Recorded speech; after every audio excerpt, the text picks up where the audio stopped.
misalkan kucing lagi bertengkar, berebutan pacar. Bisa kebayang nggak sih akan seperti apa suara di video kita?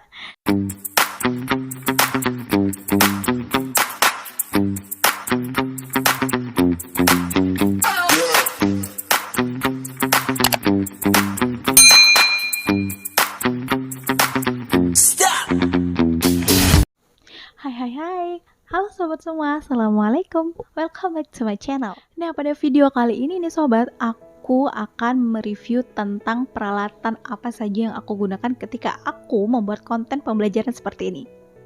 Nah, buat youtuber pemula atau yang baru mau buat nih video atau konten atau apapun dan kira-kira penasaran atau bertanya peralatan apa sih yang digunakan, yuk tonton terus sampai habis. Yang pertama kali yang kita perlu perhatikan adalah alat perekam nih sobat. Alat perekam tentu banyak dong yang bisa kita gunakan ya, mulai dari kamera, DSLR atau bahkan HP. Kebetulan nih sobat, aku menggunakan HP, jadi cukup HP biasa alias HP kentang. Dengan itu menurut aku sih cukup. Nah, kemudian aku mempertajam gambarnya dengan menggunakan aplikasi tambahan yaitu Open Camera. Makanya hasil pembelajarannya seperti ini nih. Nah sobat, setelah alat perekam sudah dapat nih, kita mau menggunakan apa? Maka yang kedua yang harus kita perhatikan adalah pencahayaan.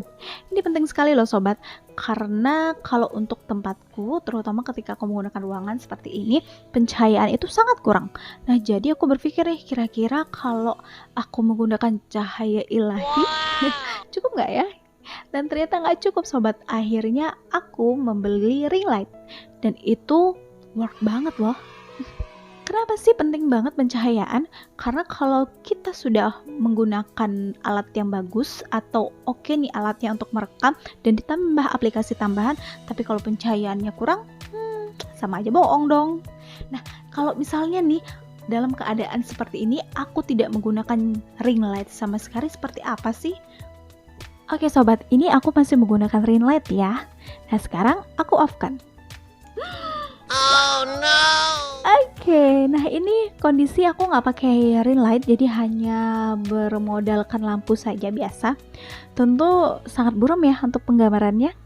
Nah makanya itu sobat perlu sekali dan penting sekali untuk kita menggunakan ring light sebagai tambahan pencahayaan. Tada, ini dia hasilnya.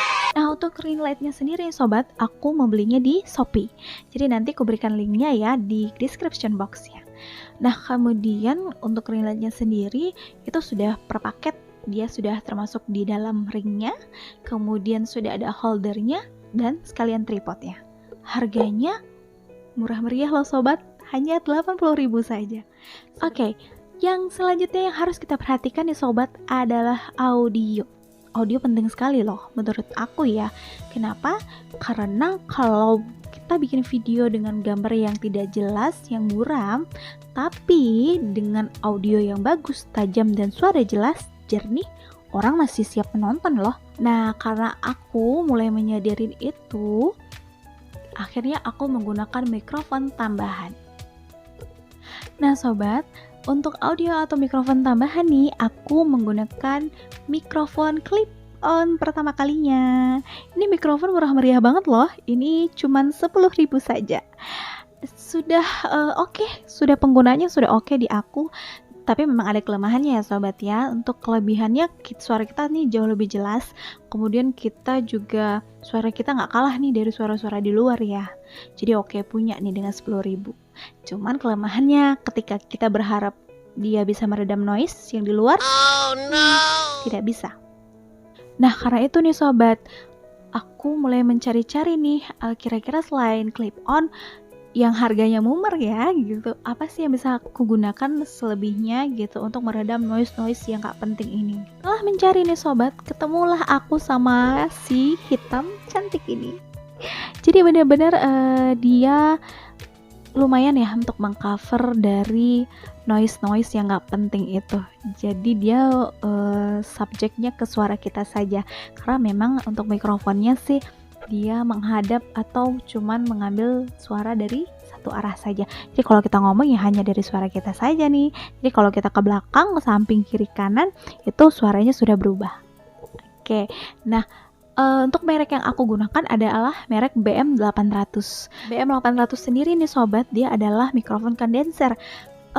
Lebih tepatnya sih condenser. Oke, itu bahasa Inggrisnya ya. Cuman karena saya patah-patah lidahnya kalau ngomong bahasa Inggris, jadi sebutnya condenser saja. Nah, untuk mikrofon yang ini sobat, sebenarnya dia lebih sensitif ya. Jadi kalau kita gunakan untuk di luar ruangan, nggak work banget. Jadi kita harus menggunakannya di dalam ruangan. Jadi kalau misalnya nih seperti aku nih malam-malam membuat video, pasti ada suara jangkrik, ada suara kodok, dan suara yang lainnya. Dengan mikrofon ini semuanya bisa teredam. Kelemahannya sendiri nih sobat, untuk BM800 adalah dia tidak bisa untuk meredam noise 100%. Dengan ketidak 100% dan meredam noise-nya, otomatis kita harus mengkondisikan nih situasi kita untuk pada perekaman video kita dengan alat yang kita punya. Tuh. Makanya ketika malam hari aku lebih enjoy untuk merekam video karena suara-suara di luar sana itu lebih minim. Nah, untuk harga sendiri nih, untuk BM800 yang aku punya tuh murah sekali loh sobat, hanya di bawah 100.000, yaitu 99.900. Ya. Nah, untuk linknya akan aku kirimkan, aku belinya di Shopee dan aku kirimkan linknya nanti di description box juga ya.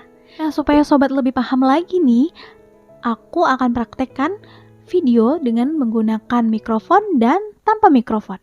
Nah sobat, ini ketika aku tidak menggunakan mikrofon apapun, tidak menggunakan mikrofon tambahan. Suara jangkrik, suara orang lagi ngomong, suara mobil. Nah, sangat jelas ya sobat perbedaan ketika kita menggunakan mikrofon tambahan dengan kita tidak menggunakan mikrofon apapun atau hanya dari perangkat saja. Jadi memang noise yang mengganggu itu sangat harus diminimalisir atau diredam supaya video yang kita buat jauh lebih oke.